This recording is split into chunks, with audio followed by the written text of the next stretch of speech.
జై శ్రీమన్నారాయణ.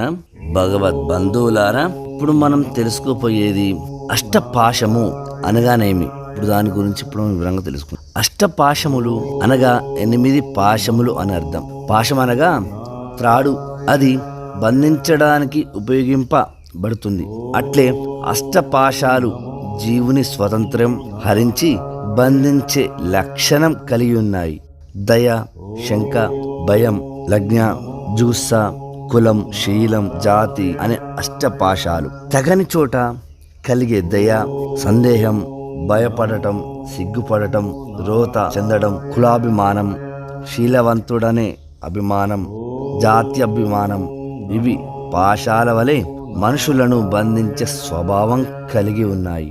ఉదాహరణకు కృపయా పరయా విష్టః అని గీతలో చెప్పినట్లు అర్జునుడు యుద్ధారంభంలో తగని చోట దయ చూపి కర్తవ్య విముఖుడైనాడు.